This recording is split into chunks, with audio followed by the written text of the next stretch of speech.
Good morning সবাইকে, আমি অনন্যা। আমার চ্যানেলে তোমাদের সবাইকে স্বাগত। আজ বুধবার, এখন বাজে 8:30। ভিডিওটা আমি এখান থেকে শুরু করছি। সারাদিন আজকে করলাম, কোথায় গেলাম, তাছাড়া তোমাদের সঙ্গে আজকে আমি শেয়ার করি। তো আমি ঘুম থেকে উঠে একটু দেরি হয়ে গিয়েছিলো বলে তাড়াতাড়ি 1 কাপ চা আর ব্রাশ করে চলে গেছিলাম স্নানে। আমি স্নান করার আগে চুলটা ভালো করে প্রতিদিনই আঁচড়ে নিই, এটা আমার ডেলি রুটিন বলতে পারো। তো স্নান থেকে বেরিয়ে একটু সানস্ক্রিন মেখে নিচ্ছিলাম, মানে একটু রেডি হয়ে নিচ্ছিলাম আর কি, কালীতলা যাবো বলে। কারণ আমাদের প্রতি বছর পয়লা বৈশাখের 3 দিন আগে মহাদেবকে গ্রামের পাশের একটা পুকুর থেকে তুলে আনা হয়। তো গোটা বছর মহাদেব জলের তলায় থাকে। তো সুতরাং এই 3 দিন আমরা সবাই মিলে একসাথে জল দিতে যাই ঠাকুরকে, বেশ ভালোই আনন্দ হয়। তো দেখো, বাড়ি থেকে আমি বেরিয়ে পড়েছি সব পুজোর সরঞ্জাম নিয়ে। আমাদের মাঠে গেছিলাম, আমাদের বাড়ি থেকে বেশি দূর না। তো আমি বেরিয়ে পড়ি 9:30টার সময়, হাঁটতে হাঁটতে চলে যাই কালীতলাতে ঠাকুরকে জল দিয়ে পুজো করা হচ্ছিলো বলে একটু দেরি হচ্ছিলো, তাই আমি দাঁড়িয়েছিলাম কিছুক্ষণ। তারপরে মা ঠাকুরকে জল দিয়ে দিচ্ছিলো, তারপরে আমিও দিয়ে দিই, আমার ক্লিপটা নেওয়া হয়নি। তারপরে মা কালীকেও একটু প্রণাম করে দিচ্ছিলাম। আর আমাদের এখানে সব ঠাকুরেরই পুজো হয়, আমাদের এখানে মা কালী হচ্ছে গ্রাম্য দেবতা। সেই মতো এখন কালীতলাতেও তোমাদের সবাইকে দেখিয়েছি, এটা আমাদের কালীতলা। আর পাশেই আছে আমাদের শিব মন্দির। শিব মন্দিরে কিছুক্ষণ দাঁড়িয়ে থাকার পরে ঠাকুরকে ভালোভাবে জল দেওয়ার পরে চলে গিয়েছিলাম ধর্মরাজ মন্দিরে। ধর্মরাজ মন্দিরেও আমাদের শিব আছে, বজরং বালি আছে। আমাদের এই শিবটাই মেন, কালীতলা শিবটা। তাও ধর্মরাজতলা যাই আমরা প্রত্যেক বছরই। আমরা শিবরাত্রির সময়ও যাই, কিন্তু শিবরাত্রির সময় তো এই শিবটা থাকে না, আমাদের ধর্মরাজতলায় শিবেই জল দিতে হয়।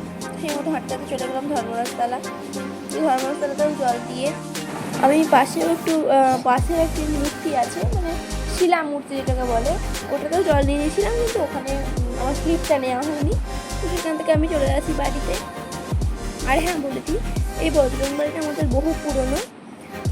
আমি যখন ছোটো ছিলাম তখন থেকে, তো আমরা এখানে বিকেলবেলায় আসি, প্রচণ্ড ঠান্ডা একটা জায়গা। আর তো আবারও সেম পথ ধরে আমি বাড়ি চলে যাই। দেখো, তোমাদের সেই ক্লিপগুলোও আমি দেখিয়েছি। আর প্রচুর এত রোদ ছিল না, কি বলবো।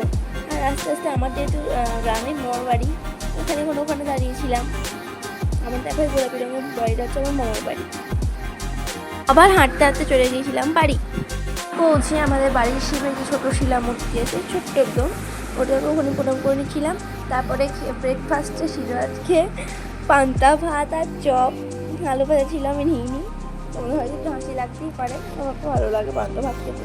তারপরে বসে গেছিলাম একটু পড়তে, কারণ সকালবেলা একটু পড়া হয়নি, তাই সেই মতো একটু টিউশনের পড়াগুলো কমপ্লিট করে নিচ্ছিলাম। পড়ে উঠতে উঠতে বেজে গিয়েছিলো 1:30 মতো। তারপরে খাওয়া দাওয়া করে একটু শুয়েছিলাম। তারপরে হঠাৎ করে কাকিমা ফোন করে বললো একটু রামপুরহাট যেতে হবে। সেই মতো আমি রেডি হতেও বসে গিয়েছি। আমাদের রামপুরহাট এখান থেকে মোটামুটি 8 ঘন্টা থেকে 20 মিনিট মতো। আমি বেশি কিছুই করিনি, একটু সানস্ক্রিন মেখে নিচ্ছিলাম, আর একটু লিপ বাম আর লিপস্টিক, যেটা আমি ছোটোবেলার মিনি একটু লিপস্টিক ইউজ করি, ওটাই। তোমরা জানাবে আমাকে কেমন লাগছিল। তারপরে আমার অতটা ভালো ক্লিপ নেওয়া হয়নি, ভুলে গেছিলাম, কিছু বাজার করলাম। তো পরের ভিডিওতে আমি তোমাদের কী কিনলাম সেটা তোমাদেরকে আমি অবশ্যই দেখাবো। কোথায় গেছিলাম সেটা বলে দিচ্ছি। গিয়েছিলাম হচ্ছে একটু বাজারে, পাঞ্জাবি কটন বলে একটু পাঞ্জাবি কেনার জন্য। তারপরে চলে গিয়েছিলাম সোনার দোকানে, একটু কিছু দরকারি জিনিস কেনার ছিল। তো তারপরে একটু বাজার করে আমরা বাড়ি চলে আসি।